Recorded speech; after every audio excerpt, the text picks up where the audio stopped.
আমাদের থাকতে হবে। কি থাকতে হবে? এই সরকারে যদি আপনি আপনার এমপি না পাঠান, আপনার লোক যদি না পাঠান, তাহলে আপনার জন্য কি ওই মহান সংসদে দাঁড়িয়ে এমপি মন্ত্রীদের সাথে প্রধানমন্ত্রীর সাথে যুদ্ধ করতে পারবে? কি পারবে? ওই সংসদে দাঁড়িয়ে বলবে, মাননীয় স্পিকার, আজকে এখানে মন্ত্রীরা উপস্থিত আছে, বলেন আমি যে এলাকা থেকে এমপি নির্বাচিত হয়ে এসেছি, আমার সেই এলাকা মানুষের কোন রাস্তাঘাট নাই, মানুষ চলাচল করতে পারে না, আমার রাস্তা দিতে হবে। এই লোক কি আপনার বানাইতে হবে না?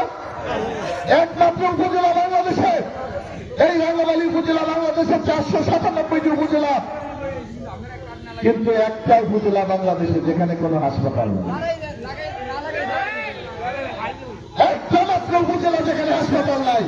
তাইলে এখানে একটি ভালো উন্নত মানের হাসপাতাল করতে হবে না?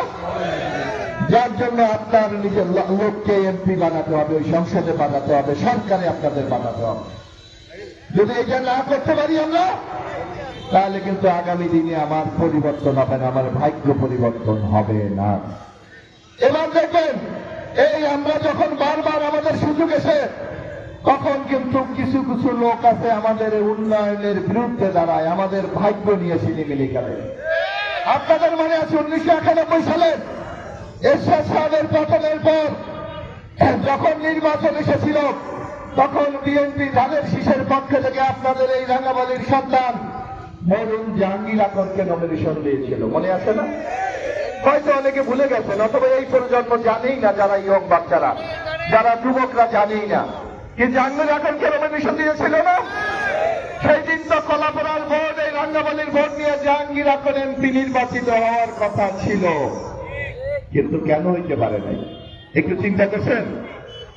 তখন আজকে যিনি পাখা নিয়ে আপনাদের সামনে ভোট চায়, পাখার বন্ধুরা আপনারাও শুনে রাখেন, সেই দিন এই মোস্তাফিজুর রহমান বিএনপির নেতা হওয়া সত্ত্বেও বিএনপির আরেক নেতা জাহাঙ্গীর আকরকে এই নির্বাচনে সহায়তা করে নাই, তার বিরোধিতা করছে।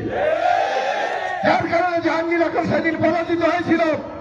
যদি 1991 আজকে থেকে 35 বছর আগে যদি আপনি আপনার এমপি বানাতে পারতেন, তাইলে উন্নয়নের জন্য কিন্তু আপনাকে আজকে দাবি তুলতে হতো না, আপনি অনেক আগে উন্নয়ন পেয়ে যেতেন। কিন্তু কোন লোকটাই উন্নয়নে বাধা সৃষ্টি করেছে? তার নাম পাখার প্রার্থী মুস্তাফিজুর রহমান। তাই আপনাদের এই রাঙ্গামালী মানুষের শত্রু চিনতে হবে। বোনরা রোজা মুখে বিভিন্ন জায়গা থেকে এসেছেন, আমাদের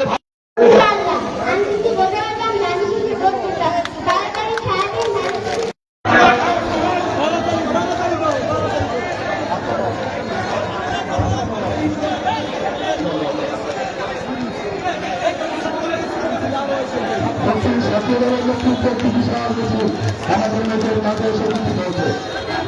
ছাত্রদলের নেতৃত্বে